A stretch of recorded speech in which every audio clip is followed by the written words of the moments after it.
They say that blood is thicker than water. It's a nice little proverb, isn't it? It's meant to remind us that family bonds are the strongest ties we have. But what they don't tell you is that sometimes that blood can be incredibly toxic. Sometimes it's the very thing poisoning your life. Welcome back to the channel, everyone. And welcome back to my ongoing series, my own personal version of Miss Toad's Wild Ride. If you're new here, buckle up. If you've been along for the journey so far, you already know we've covered some incredibly bumpy terrain. To bring you up to speed, at this point in my life, I was 16 years old. Yes, you heard that right, 16. And I was living with my 20-year-old boyfriend, Alan, in a ridiculously crappy duplex on what everyone politely referred to as the wrong side of town. Today's story is about the lengths we will go to for the people who are supposed to love us the most. It's about the desperation of wanting a parent's approval, the trap of false hope, and the harsh reality of realizing that sometimes the people who brought you into this world are the ones most capable of tearing your world apart. If you've ever had a complicated relationship with a parent, especially a mother, or if you've ever twisted yourself into knots trying to save someone who didn't actually want to be saved, go ahead and hit that like button because this video is for you. Drop a comment down below if you've ever had a family member completely screw you over. All right, let's go. Now imagine the kind of duplex where the walls are paper thin, the carpets hold the ghosts of 1,000 spilled beers, and the neighborhood lullaby is a mix of sirens and domestic disputes. That was home. I was a kid playing house with a 20-year-old. Looking back with the gift of hindsight, that age gap and the entire dynamic was an absolute glaring red flag wrapped in neon lights. But when you're running from a burning building, you don't really care if the getaway car has a flat tire. You just want to get out. Alan and I were just trying to survive. I was working, trying to pull my weight, and honestly, trying to be a positive influence to help Alan get on the right path. We were kids, really, fumbling in the dark. But despite the neighborhood, the questionable plumbing, and the constant stress of making rent, that crappy duplex was my sanctuary. Why? Because it wasn't there. It wasn't my childhood home. Okay, so during my years away from home, I always kept in touch with my mother. It's a complicated cord to cut, isn't it? The umbilical cord might be severed at birth, but the emotional one can wrap around your neck for decades. At the time, at 16, I didn't possess the emotional intelligence to recognize the reality of my situation. I knew that my stepfather was a monster. I knew he was abusive because I was the one enduring the abuse at his hands. But my mother? She was a different story. She wasn't violent with me. She wasn't physically abusing me in the ways he was. Because of that, my teenage brain filed her under safe, or at least safer. It takes a lot of therapy to realize that passivity is a choice. It took me years to recognize that while she wasn't throwing the punches, she was watching them land. She wasn't helping me. In fact, after I gathered the courage to actually tell her about the abuse I had endured at his hands, the absolute worst moments of my young life, do you know what she did? She tried to force me back home. A couple of times, actually. She tried to drag me back into the very cage I had just escaped from. But eventually, the fight drained out of her. By the time Alan and I were settled in that duplex, she and my stepfather had seemingly resigned themselves to the fact that I wasn't coming back. The control was broken. So we existed in this weird, distant stalemate. Then came the day that shifted the tectonic plates of my life. Alan and I were just sitting around the duplex, doing God knows what, probably watching bad television or trying to figure out what cheap meal we could throw together for dinner, when the phone rings. It's my mother, and she is hysterical. Through the tears and the anger, the story spills out. She had caught my stepfather cheating. Again. Let me emphasize that again. This wasn't a one-time slip-up. The man was a serial cheater. He was a textbook abuser, controlling and violent at home while seeking constant validation outside of it. He was a monster in every sense of the word. But this time, my mother was fed up.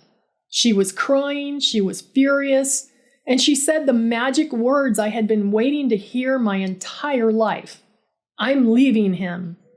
You guys, all I could think was, hallelujah! The relief that washed over me was intoxicating. She finally sees it. She finally sees him for what he is. She has seen the light. In that split second, every ounce of resentment, every memory of her failing to protect me was completely wiped away by the overwhelming hope of a 16-year-old girl who just wanted her mom back. I thought this was our turning point. I thought she was finally choosing me, choosing herself, and leaving the darkness behind. So, of course, I did what any desperate, hopeful kid would do. I threw open the doors of our crappy duplex. I told her she could come and live with Alan and me. We would protect her. We would be her safe haven. Ugh. If only I could reach back through time and physically shake my 16-year-old self. So my mother moves in, and almost immediately the illusion shatters. Instead of a happy survivor ready to rebuild her life, I got a miserable, complaining storm cloud that hovered over every single square inch of our tiny apartment. Suddenly, my sanctuary wasn't good enough. She hated the duplex.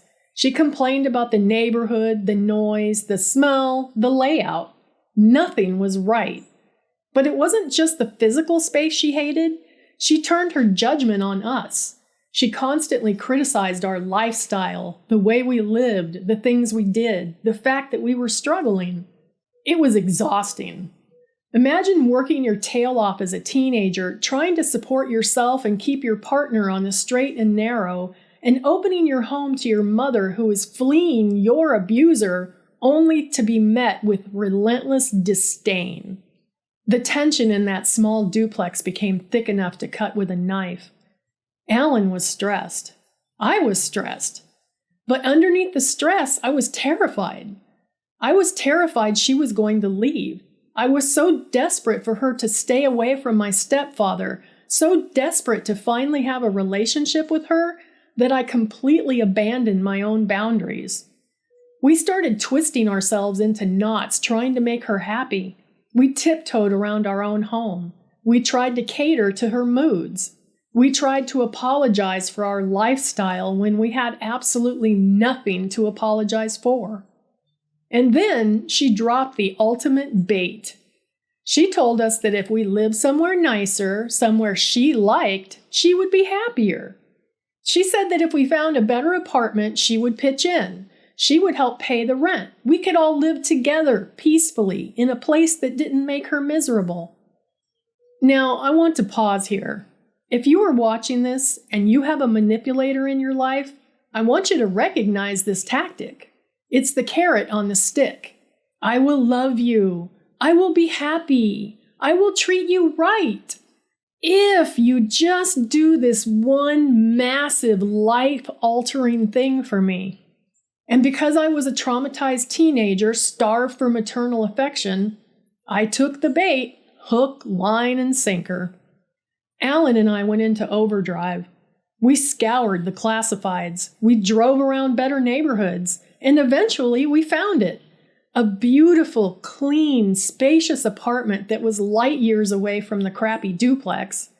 It was a place where you didn't have to worry about your car getting broken into, and the walls didn't echo with the sound of neighbors fighting. It was perfect. It was also completely, astronomically out of our price range. But my mother promised. She promised she would pitch in.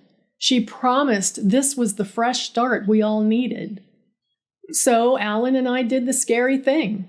We gave our notice at the duplex. We signed all the mountains of paperwork for the new place. We put down the hefty security deposit. We committed our names to a lease that we knew deep down we could not afford on our own. But we weren't going to be on our own. Mom was going to help. We were going to be a happy, functional, newly minted family unit. The first couple of weeks in the new place were almost surreal.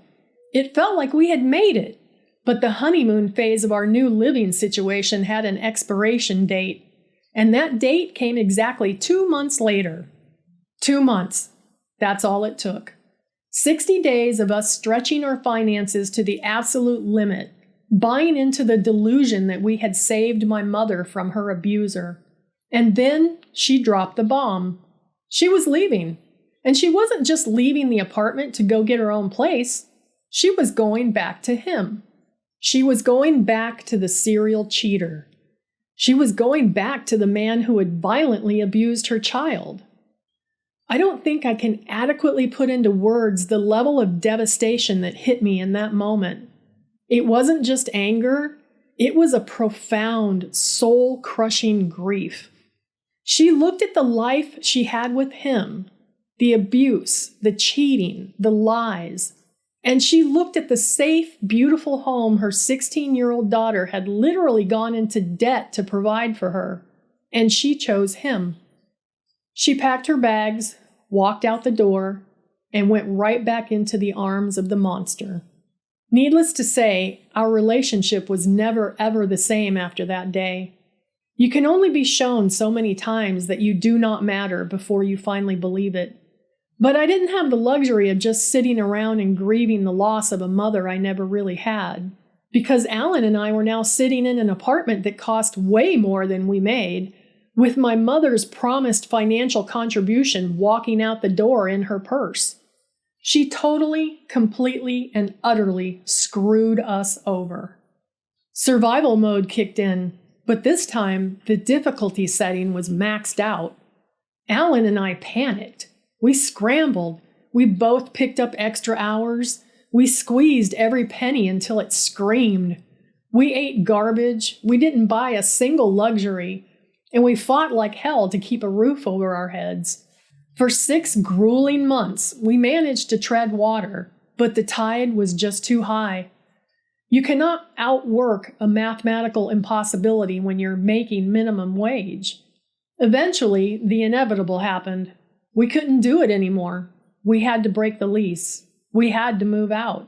Because we broke the lease, we lost our entire deposit. All that money we had scraped together, gone. We were completely broke, exhausted, and right back at square one. Actually, we were worse than square one. We had nowhere to go. That is, until Alan's parents stepped in. Now, if you remember the earlier chapters of Miss Toad's Wild Ride, you know that before the crappy duplex, Alan and I were living in a literal trailer. Alan's parents had watched me over the last year. They saw how hard I was working. They saw that I was genuinely trying to pull their son up with me, trying to help him get his life on the right path. So, out of a mixture of pity and appreciation, they offered us a lifeline. They allowed us to move into a room inside their actual house. So at least we weren't in the trailer out back. We were indoors. But you guys, I cannot overstate the sheer suffocating awkwardness of that setup. I was 16 years old, my boyfriend was 20, and we were living together in a bedroom under his parents' roof. Imagine sitting at the breakfast table with your boyfriend's mom before you both head off to work. Imagine trying to navigate the complex adult emotions of financial ruin, familial betrayal, and an age gap relationship, all while trying not to make too much noise walking to the shared bathroom. It was weird. It was uncomfortable. It was deeply humbling. It felt like a massive regression. We had tried to fly, and my mother had essentially clipped our wings and watched us crash. We eventually moved out of Alan's parents' house, but it took a long while to rebuild the funds and the courage to try again. And you know what else took a long while? Recognizing the absolute radioactive toxicity of my old life. When you were raised in chaos, chaos becomes your baseline. It took me years and a lot of therapy sessions to untangle the mess of my teenage years. Therapy taught me that my mother's choices were not a reflection of my worth. Her inability to protect me and her ultimate choice to return to my abuser was a reflection of her own brokenness, her own lack of self-worth, and her own tragic limitations. It took therapy to realize that my relationship with Alan, while a lifeboat at the time, was also steeped in the toxic patterns I had learned at home. A 16-year-old and a 20-year-old trauma bonding against the world is a recipe for disaster, even if the intentions are good. But I survived it. I survived the crappy duplex. I survived the financial ruin of the nice apartment. I survived the awkward bedroom at the almost in-laws. And most importantly, I survived the realization that the family you were born into is not always the family you get to keep. Sometimes letting go of the people who share your DNA is the only way to save your own life. Thank you so much for listening to this chapter. It's not an easy one to talk about, but I know I'm not the only one who has been through something like this. If you are out there right now, twisting yourself into knots to please someone who keeps hurting you, please stop. You cannot heal them. You can only protect yourself. If you or someone you know is dealing with domestic abuse, please reach out for help. To reach the National Domestic Violence Hotline, call 800-799-7233 or text the word START, S-T-A-R-T, to the number 88788. Thanks for watching. I'll catch you all in the next one.